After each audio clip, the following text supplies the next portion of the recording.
One love, one heart. Mention Manchester's Moss Side area and you won't always get a positive reaction.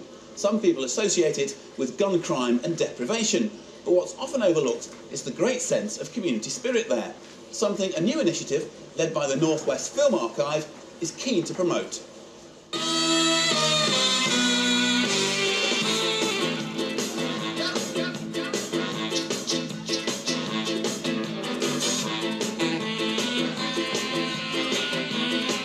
There's a real ethnic mix in Moss Side and Hulme.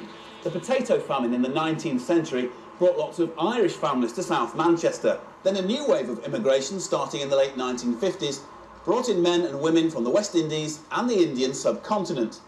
The one thing they weren't prepared for was the weather.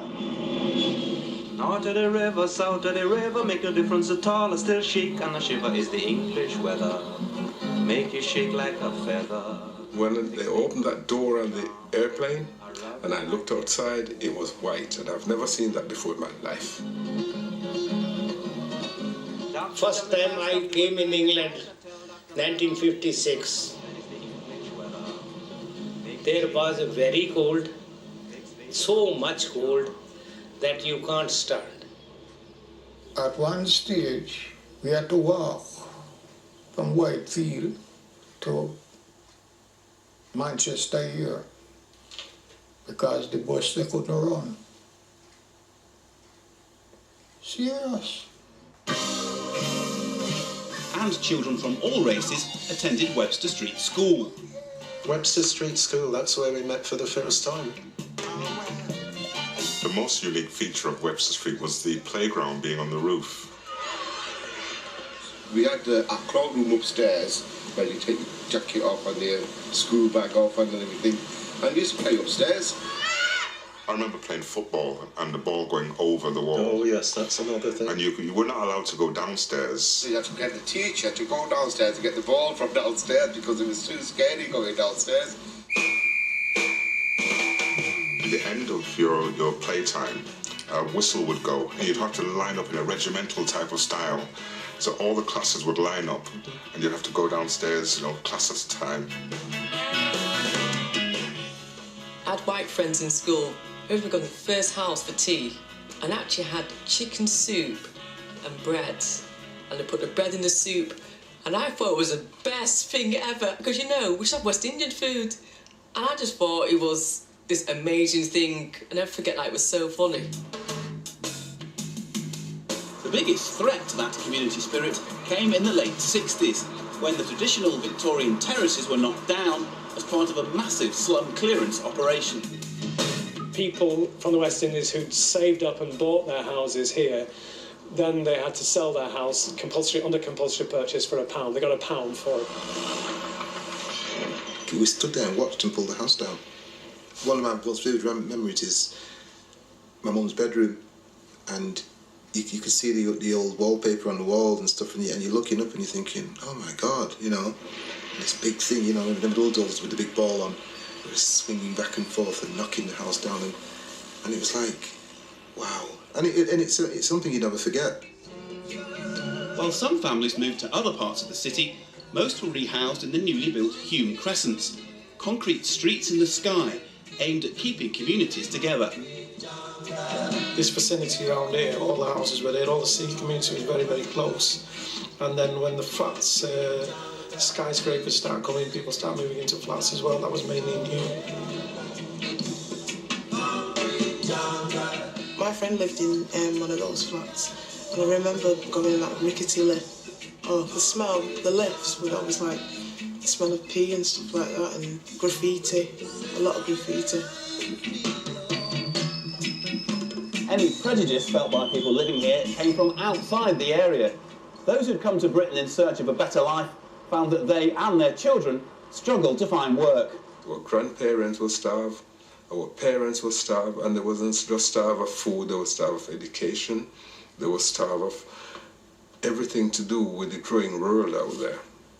When my parents came here, they couldn't no way go to anywhere and get a good job. It just wasn't there.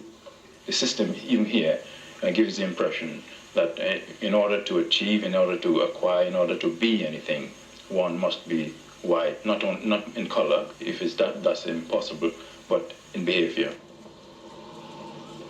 Over 80% of young black men in this community under the age of 25 were unemployed. So they were leaving school just expecting to be unemployed. I wanted to be electrician engineer when I left school, and I couldn't even get an interview. Back then, people felt like police were targeting black people, so you wouldn't, like, if you had a problem, like now, you'd phone the police, but then you just wouldn't. Where do you think the problems are? Tell me what the problems are. Just the police and jobs. The police and no jobs? Yeah. I can remember in a class deliberately asking a class of teenagers, how many of you here have been stopped and searched by the police? And every single black hand went up. Well, Babylon should get beat up. Should get a taste of their own treatment. Yeah, That's what they're sticking out to us. Junctions get beat up with the junctions. So what you want to do is take on the police? I mean, is that what you're saying? You think that's the answer to it? Yeah. You're watching out, there'll be loads of trouble.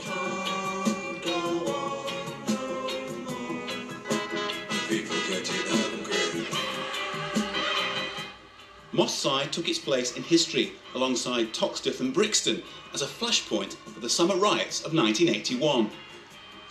And I remember waking up on the floor and hearing Mum talk to the neighbours and saying that she'd put us on the floor because it was kicking us out in the streets. Well, it's not a race riot, although all the people involved appear to be black youngsters, but then that is the place where black youngsters live. I inside my house there, I look out, but I never come out. I don't open the front door either, but I open the window and see the police and the boy them been running up and down from one place to the other.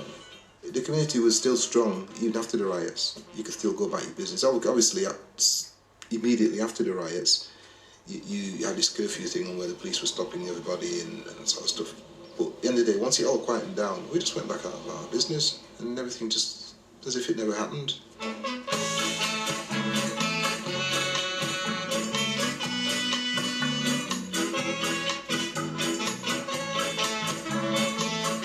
Our Saturday night was not made up of going into town because it was never accepted. But we still wanted to celebrate Saturday night, didn't we?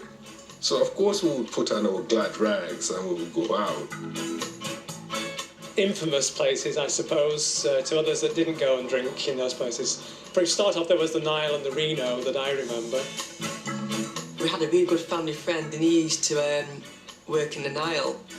And even being anywhere near the Nile and the Reno, it was a no-no because if he's seeing us, he's going to report back to my parents. So it was like, certain places you couldn't really go because it was going to get back.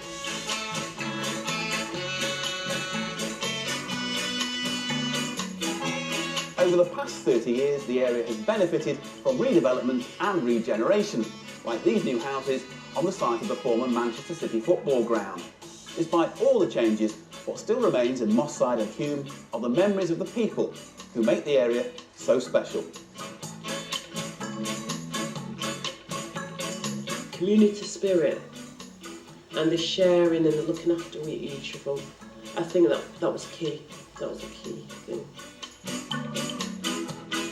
Great times here. Great times here. I wouldn't change my memory of Moss Side. You know what I mean? As much as I wouldn't change the memory of my parents. No chance.